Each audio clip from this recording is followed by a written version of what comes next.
Hello students, আমি Nitish sir জ্ঞানজ্যোতি coaching সেন্টারের পক্ষ থেকে তোমাদের প্রত্যেককে জানাই আরও একবার স্বাগত। তো স্টুডেন্টস, আজকে আমি তোমাদের সঙ্গে আলোচনা করব এনইপি 4 ইয়ার আন্ডার গ্র্যাজুয়েট প্রোগ্রামের অধীনস্থ যে সমস্ত ছাত্রছাত্রীরা নর্থ বেঙ্গল ইউনিভার্সিটি আন্ডার বিভিন্ন কলেজগুলোতে পড়াশোনা করছো তাদের জন্য আজকে বলতে পারো মেজর পেপার 12 যে রয়েছে, একেবারে ইতিহাসের শেষ পেপারটা তোমাদের মেজর পেপার 12। এটা ভীষণ সহজ একটা পেপার।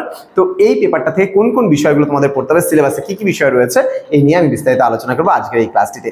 যারা এখনো আমাদের চ্যানেলটিকে সাবস্ক্রাইব করোনি তারা অবশ্যই আমাদের এই চ্যানেলটিকে সাবস্ক্রাইব করে পাশে থাকা বেল আইকন অল প্রেস করে দাও, যাতে নেক্সট টাইম থেকে কোনো ভিডিও আপলোড করলে তার নোটিফিকেশন তুমি সবার আগে পেতে পারো।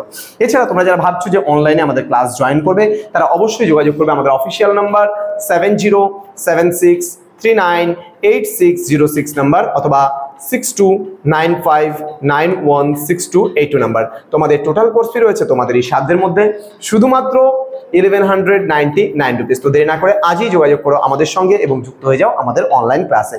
এবং এই যে 1199 তোমাদের নেওয়া হচ্ছে, এটা কিন্তু পুরো 6 মান্থসের জন্য, ঠিক আছে, মানে পুরো সেমিস্টারের জন্য, ঠিক আছে।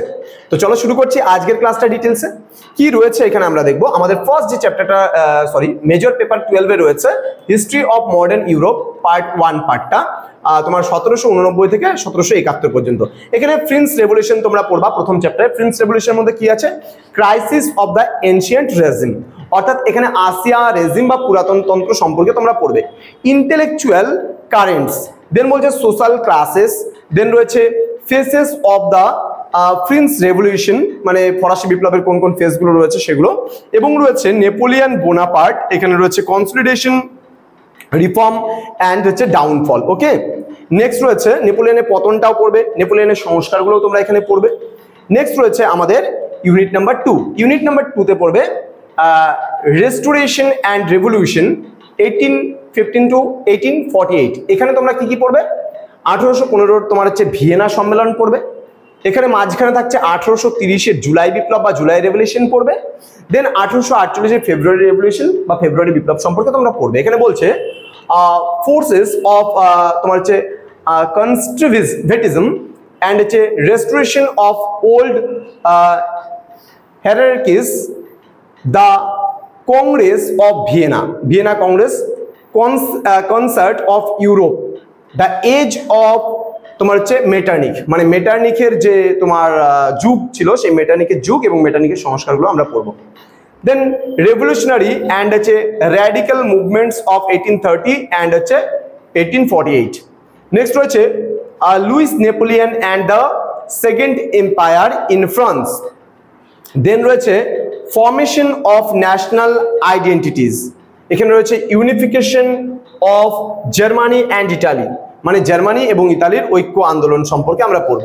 দ্য ইস্টার্ন কোয়েশ্চেন্স, মানে পূর্বাঞ্চলীয় সমস্যা, এবং দ্য ক্রিমিয়াম ওয়ার, মানে ক্রিমিয়ার যে যুদ্ধ ছিল সেই ক্রিমিয়ার যুদ্ধ সম্পর্কেও আমরা কিন্তু এখানে পড়ব, ঠিক আছে। নেক্সট রয়েছে পরবর্তী যে ইউনিটটা রয়েছে আমাদের ক্যাপিটালিস্ট ইন্ডাস্ট্রিয়ালাইজেশন অ্যান্ড হচ্ছে সোশ্যাল অ্যান্ড হচ্ছে economic transformation late 18th century and তোমার হচ্ছে টু AD 1914। এখানে রয়েছে process of capitalist development in industry and হচ্ছে এগ্রিকালচার। এখানে রয়েছে case studies of Britain, France, the Germany, States and হচ্ছে রাশিয়া। দেন এভলিউশন অ্যান্ড হচ্ছে ডিফারেন্সিয়েশন অফ সোশ্যাল ক্লাসেস, এখানে আমরা পড়বো বুর্জোয়া শ্রেণী বা বর্গিয়াস। দেন প্রোলিটারিয়েট, land owning classes and peasantry, changing trends in demography and urban patterns. Then রয়েছে family, gender and the process of industrialization।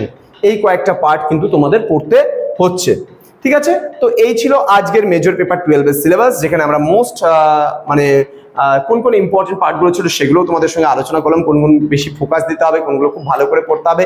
তো students, তোমাদের সঙ্গে দেখা হবে খুব তাড়াতাড়ি আরও একটা নতুন ক্লাস নিয়ে। তার আগে বলে রাখি আমাদের নাম্বারটা সেভ করে রাখো, এবং যদি তোমাদের কোনোভাবে উপকারে লাগে তাহলে অবশ্যই যোগাযোগ করো আমাদের অফিসিয়াল নাম্বার যেটা রয়েছে সেটার সঙ্গে।